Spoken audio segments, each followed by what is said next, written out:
अब सीएम पंग ने ड्रू मैकिंटायर के साथ मनी इन द बैंक में कांड तो कर दिया जब उन्होंने कॉस्ट करवा दिया उनको ब्रीफकेस जीतने के बाद भी बंदा चैंपियन नहीं बन पाया। लेकिन वो चीजें हुई कैसे, उसकी एक फैन कैमरा से वीडियो आई है जहां पे आप देख सकते हो भाई सीएम पंग उस रिंग के नीचे बैठे हुए थे बहुत टाइम से। और ये जब मैं बहुत टाइम की बात कर रहा हूं ना, तो इसका मतलब कि ये काफी अच्छा खासा टाइम है, क्योंकि उससे पहले भी अगर आप देखो तो बहुत कुछ हुआ था। ऐसे सेथ रॉलिंस की एंट्रेंस, उसके बाद डेमियन प्रीस्ट की एंट्रेंस, उसके बाद मैच चला, उसके बाद ड्रू मैकिंटायर की एंट्रेंस। तो शिद्दत हो किसी की नाकामी को देखने की कुछ ऐसी कि सीएम पंग इतनी देर तक वहां पर रहे और एट द एंड जैसा वो चाहते थे वो हो भी गया। और अब ड्रू मैकिंटायर गुस्से से पगला गए हैं, अभी बताता हूँ वीडियो में। Okay, hello chatters, my name is Rohit and you are watching Wrestle Chatter. Welcome है गाइस आपका वॉइस ऑफ रेसलिंग के मनी इन द बैंक के बाद पहले एपिसोड में। और आज बहुत कुछ मनी इन द बैंक के बाद चीजें आपको बताने के लिए, बस वीडियो के साथ चिपके रहना। सबसे पहले मैं आपको प्रेस कॉन्फ्रेंस के बारे में बता देता हूं। तो इस प्रेस कॉन्फ्रेंस की स्टार्टिंग हमको कुछ ऐसे दिखती है जब सोलो सिकोवा ने वो हेडसेट पहना हुआ है जैसे ट्रिपल एच पहनते गोरिल्ला पोजीशन में। वहां पे उनसे जब सवाल पूछते हैं तो सवाल वाल तो छोड़ो, उन्होंने बोला सिर्फ मैं कहना चाहूंगा एक्नॉलेज मी, ऐसा कह के वो वहां से चले जाते हैं। तो बड़ा वियर्ड सा लग रहा था सोलो सिकोवा को ऐसे हेडसेट पहने हुए देखना। इसके बाद ड्रू मैकिंटायर उस पैनल को सीधा क्रैश करने पहुंच जाते हैं, मतलब ये बिगी, वेड बैरेट, ये सब बैठे हुए वहां पे। अचानक से ड्रू मैकिंटायर आ गया बड़े गुस्से में, और ऐसे गुस्से में आया कि भाई एडम पियर्स को भी उन्होंने कोहनी मार दी। वो तो एडम पियर्स भी थोड़े रेसलर आदमी है तो थोड़े से बच गए। वेड बैरेट ने भाई बीच में किसी तरीके से आके ड्रू मैकिंटायर को वहां से साइड किया, वरना मैकिंटायर को देख के तो ऐसा लग रहा था पूरी डब्ल्यूडब्ल्यूई कंपनी को आज ही आग लगाने वाला है। तो ये गुस्सा भी ड्रू मैकिंटायर की तरफ से था, जो कि ऑब्वियसली होना ही है। लेकिन अब एक्चुअल में प्रेस कॉन्फ्रेंस की बात करते हैं। और सबसे पहले प्रेस कॉन्फ्रेंस की शुरुआत जॉन सीना ने ही करी। जॉन सीना से बहुत सारे सवाल पूछे गए और बहुत सारे आपके डाउट भी क्लियर हो जाएंगे इस वीडियो के साथ। सबसे पहले जॉन सीना से पूछा जाता है कि 2025 साल ही क्यों। तो जॉन सीना को जवाब ऐसा था, भाई देखो कि मैं ही खुद डब्ल्यूडब्ल्यूई के साथ इस आइडिया के साथ पहुंचा था, और उसके बाद जब कुछ सही सेटिंग बैठी तो ऐसा लगा कि हाँ भाई 2025 वो साल है जहां पे हम इस चीज को अच्छे से एग्जीक्यूट कर सकते हैं। तो मतलब जॉन सीना खुद ऐसा चाहते थे कि वो ऐसा अनाउंसमेंट करें और उसके बाद ये सारी चीजें कुछ इस तरीके से हो सकता है कुछ जॉन सीना का आइडिया होगा, लेकिन उसके ऊपर डब्ल्यूडब्ल्यूई ने पॉलिश मार के ये प्रेजेंट कर दिया हमको। इसके बाद रॉक क्या उनके ओपोनेंट होंगे, इसके ऊपर कुछ ऐसे क्लैरिटी के साथ नहीं बोला उन्होंने कि क्या फाइनल ओपोनेंट वो रॉक को भी देखते अपने इस रन के अंदर। तो उन्होंने सिंपली ये बोला, भाई देखो मैं उस पोजीशन में नहीं हूं कि मैं अपने ओपोनेंट्स को पिक करूं। तो सिंपली ये उसका जवाब था। फिर उनसे पूछा जाता है कि क्या स्टेटस रहने वाला है तुम्हारा अगले साल का। तो यहां पर मैं आपको ऐसी बात बताने वाला हूं, भाई आपका जो दिल है वो खुश हो जाएगा। उन्होंने बोला कि जब मैं रेसलमेनिया, लास्ट रेसलमेनिया की बात कर रहा हूं, इसका मतलब ये नहीं कि मैं रेसलमेनिया में ही रिटायर हो जाऊंगा जाके, उसके बाद मैं कंपीट नहीं करने वाला। वो बोलते हैं पूरे जनवरी से दिसंबर महीने में मेरा ये डब्ल्यूडब्ल्यूई का टूर होने वाला है। और यहां पर उन्होंने ये भी बोल दिया कि 30-40 के आसपास डेट्स में तो वो गारंटीड काम करने ही वाले हैं। इसका मतलब कि 30-40 अपीयरेंसेस आपको दिखेंगी जॉन सीना की, शायद इसमें कुछ लाइव इवेंट भी हो सकते हैं। और उसके बाद उन्होंने ये भी बोल दिया भाई कि जब मैं रिटायर हो जाऊंगा, इसका मतलब मैं रिटायर हो जाऊंगा, तुम कभी भी मुझे फिजिकल होते हुए, गेस्ट रेफरी बनते हुए या फिर कोई ऐसे एक्सीडेंटल फॉल लेते हुए, टेबल के ऊपर गिरते हुए नहीं देखोगे। इस बात मुझे वैसे बहुत डाउट होता है। आज का डेट है भाई, आज डेट है 7 जुलाई की, आज जैसे धोनी का जन्मदिन भी है, तो ये डेट मुझे याद रहने वाली है कि इस डेट पर जॉन सीना ने ऐसा बोला था। क्योंकि मुझे उनकी स्टेटमेंट में बहुत ज़्यादा डाउट होता है कि ऐसा कैसे हो सकता है कि जॉन सीना कोई मतलब रिटायरमेंट के बाद भी ऐसा ना करे। बट उन्होंने ये बोल दिया कि जो जॉर्ट्स हैं, यानी कि हम अपनी भाषा में जो वो आधी जीन्स है जो जॉन सीना पहनते हैं, उसमें कभी भी नहीं देखोगे। मैं जो है सूट बूट में ही रहने वाला हूँ, तो मैं कॉर्पोरेट टाइप का आदमी हो जाऊंगा, ऐसे जॉन सीना ने बोला। एंड सबसे बड़ा सवाल उनसे पूछते हैं, क्या तुम्हारा गोल है, क्या 17 time world champion Ric Flair, ऐसे उनसे बातें पूछी जाती हैं। तो उन्होंने बोला ऑब्वियसली, मतलब जॉन सीना इस बार कुछ डिफरेंट लगे। वो ये बोलते हैं कि अब मैं डब्ल्यूडब्ल्यूई में आया हूँ, ऐसा नहीं कि मुझे सीधा अपॉर्चुनिटी मिल जाएगी, मुझे उसको अर्न करना पड़ेगा। मेरे पास बहुत सारे तरीके हैं, रॉयल रंबल में जीत के मैं कर सकता हूँ, एलिमिनेशन चेंबर में मुझे टिकट दे सकता है, मनी इन द बैंक भी आता है। तो वो बोलते हैं कि 17 टाइम वर्ल्ड चैंपियन बनने की तरफ उनकी निगाहें हैं, लेकिन उनको बॉटम से टॉप तक वर्क करना पड़ेगा। और ये जॉन सीना कुछ डिफरेंट फील हो रहा है, दिख रहा है। अब जॉन सीना को अपोनेंट कौन होने वाला है, और मनी इन द बैंक की रेटिंग वाला एपिसोड, ये 25 मिनट का भाई पूरा अच्छा है। मनी इन द बैंक के बाद का एपिसोड डिस्क्रिप्शन में आपको मिल जाएगा, आप लोग जाके सुन सकते हो। वैसे मैंने पिछले वाली वीडियो में बोल दिया था, लेकिन अब वो अपडेट हो चुका है, तो आप उसे जाके सुन लेना, सारे मैच की रेटिंग क्या है और जॉन सीना के बारे में थोड़ा और डिटेल में बात की है वहाँ पे। हम नेक्स्ट बात करते हैं इसी प्रेस कॉन्फ्रेंस के बारे में। सीएम पंग थे और सीएम पंग ने बहुत सारी बातें यहाँ पर बताई हैं। सबसे पहले तो उनसे एजे ली के बारे में पूछा जाता है कि एजे ली आ रही नहीं आ रही। तो अब फिर से जवाब सीएम पंग का था कि एज अ फैन मैं भी एजी ली को देखना चाहता हूँ, लेकिन मैं कोई फॉल्स होप नहीं दूंगा तुमको कि ऐसा हो जाएगा वैसा हो जाएगा। मुझे भी कुछ नहीं पता, अगर उसका मन होगा वो बहुत बिजी है तो वो आ जाएगी, लेकिन एज अ फैन मैं भी देखना चाहूंगा, लेकिन मैं कोई फॉल्स होप नहीं देना चाहता। फिर उनसे पूछते हैं क्या तुम क्लियर हो, तो ऐसा कोई आंसर तो उन्होंने नहीं दिया।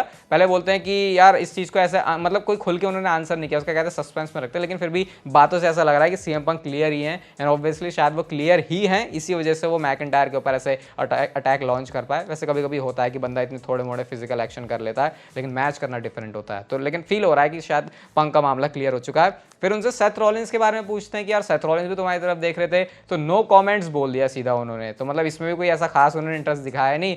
एंड जॉन सीना के बारे में उन्होंने जरूर बोला कि भाई उस बंदे को रिटायरमेंट से बाहर निकाल के मैं लेके आऊंगा, और अगर ये रिटायरमेंट टूर पर निकला है तो एक बार तो मेरे साथ भी मैच होना बनता है। तो ऐसे करके उन्होंने इस चीज़ को टीज कर दिया है। तो प्रेस कॉन्फ्रेंस से भी बहुत सारे पॉइंट्स हैं यहाँ पर जो मैंने आपको ऐसे ऊपर ऊपर से बता दिए हैं। अब हम नेक्स्ट बात करते हैं उस मूवमेंट के बारे में जो कि एक वायरल मूवमेंट है जॉन सीना और ट्रिपल एच के बीच का। आप यहाँ पे फोटोज के थ्रू देख सकते हो। यहाँ पे जॉन सीना थैंक यू बोल रहे हैं एक तरीके से ट्रिपल एच को, मतलब रिटायरमेंट के बाद अनाउंसमेंट करने के बाद ही वो बैक स्टेज जाते हैं, क्योंकि इन्हीं की जो आपस में प्लानिंग है उससे चीज़ एग्जीक्यूट हो पाई है। तो वो चीज़ हमको थोड़े बिहाइंड द सीन से भी दिखी। अब रिएक्शन तो बहुत सारे लोगों के थे इसके ऊपर, लेकिन मैं आपको सिर्फ एक बंदे का रिएक्शन दिखाऊंगा जॉन सीना के रिटायरमेंट के ऊपर, क्योंकि उससे बड़ा कोई जॉन सीना का फैन नहीं है। वो जॉन सीना का चाइल्डहुड हीरो है, वो बात अलग है कि वो जॉन सीना से बड़ा है। और यह है आर ट्रुथ, यहाँ पे आप देख सकते हो आर ट्रुथ ने ये थोड़ी सी सैड वाली क्राई वाली जो GIF है जिफ है उसको पोस्ट किया हुआ है, और ये उसी के रिप्लाई में ही है ट्रिपल एच और जॉन सीना के नीचे रिप्लाई में। तो ये ट्रिपल एच का रिएक्शन था।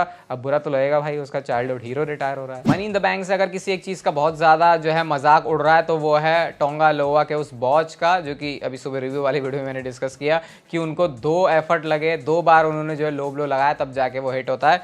अब यार मतलब इसको वैसे अभी जो पॉडकास्ट किया हमने थोड़ी देर पहले रिकॉर्ड किया उसमें भी आप जाके सुन सकते हो भाई। मैं मतलब ऐसा लगता है बहुत ही ज़्यादा अनप्रोफेशनल से हैं टोंगा लोवा। बहुत सारे लोग कंसर्न पहले भी दिखा रहे थे कि भाई ये बंदा लग नहीं रहा कि WWE के लिए प्रिपेयर्ड है, और कहीं ना कहीं ऐसा देख के उनको लगता है कि भाई वो कहाँ है, ऐसा लग रहा है उनकी अलग ही दुनिया चल रही है। तो टोंगा लोवा को थोड़ा सा तो वर्क करना पड़ेगा भाई इस चीज़ पे, क्योंकि ब्लड लाइन है और इस ब्लड लाइन के सामने अभी धुरंधर आने वाले हैं, तो तुम इतना वीक तो नहीं पड़ सकते। टामा टोंगा भी सही काम कर रहे हैं, जेकब फार्ट ने तो आज कमाल ही कर दिया, मतलब तो कमाल ही कर रहे हैं, लेकिन टोंगा लोवा का थोड़ी सी वर्क करने की जरूरत है। बाकी चलो ठीक है, अब इतनी भी ना ही बजाएं उनकी तो सही रहेगा, क्योंकि थोड़ा मतलब हो जाता कभी किसी के साथ ऊपर नीचे, बट इंप्रूवमेंट करनी पड़ेगी डेफिनेटली टोंगा लोवा को। बट लोग नहीं छोड़ रहे अभी उनको सोशल मीडिया पे। नेक्स्ट एक और वीडियो है सीएम पंक की। ये आपको पता है WWE के रेफरी हैं, इन्हीं के साथ ही मस्ती मजाक करने लग गए वो, मतलब उनको ऐसे दबोच लेते हैं और उसके बाद जब उनका हुआ काम उसके बाद ऐसे चले जाते हैं। कुछ नहीं है भाई, सीएम पंक अपने अलग ही मस्ती मूड में रहता है, और शायद ड्रू मैकिंटायर को कॉस्ट करके बंदे को इतनी ज़्यादा खुशी हो गई है कि वो थोड़ी सी वैसे पागलपंती वाली हरकतें भी कर रहा है। तो ये सीएम पंक अपने अलग ही मूड में रहता है। इवन प्रेस कॉन्फ्रेंस में भी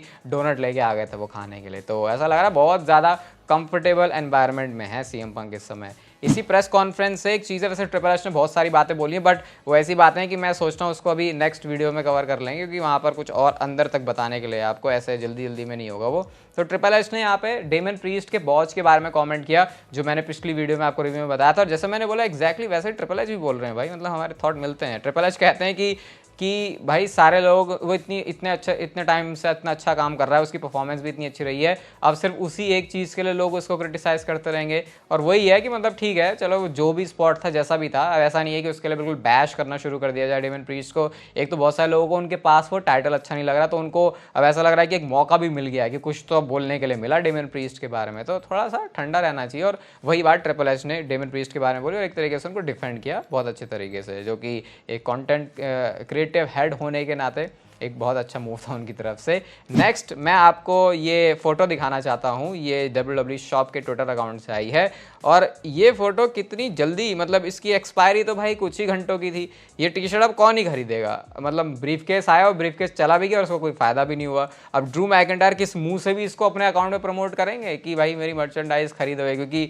अब mister money in the bank तो वो रहे नहीं। और बहुत सारे लोगों का ये भी कहना है कि भाई ये जो ब्रीफकेस है इसका क्या यूज़ कर दिया, इसे तो ख़त्म कर दिया तुमने, अगर ऐसा ही करना था तो ड्रू मैकिंटायर को जिताया क्यों।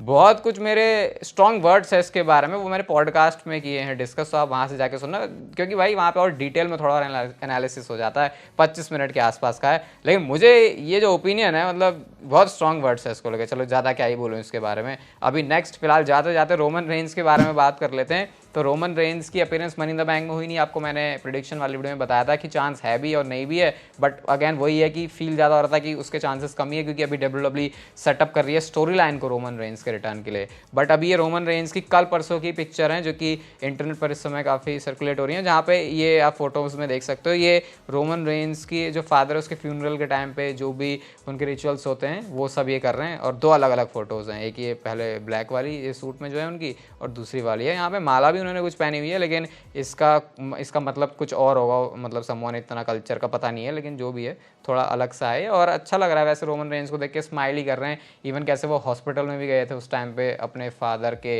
मतलब जब ये सब हुआ था, आपको पता है मैंने बताया था। बस अब तो ये स्माइल दिख रही है उनकी, हो सकता है बहुत जल्दी ये चीज़ें आपको टेलीविजन पे भी दिख जाए, क्योंकि अब जो स्टोरी लाइन में हो रहा है उस हिसाब से सारा मामला सेटअप लग रहा है। बाकी डिस्क्रिप्शन जाके आप लोग पॉडकास्ट सुन सकते हो, सुबह रिव्यू वाली वीडियो देखी तो वो भी चैनल पर जाकर देख सकते हो। ये वीडियो अच्छी लगी तो उसे लाइक कर देना, चैनल को सब्सक्राइब कर दो ऐसी और मस्त वीडियोज़ के लिए, और तब तक पे लेते रहो जिंदगी के मजे।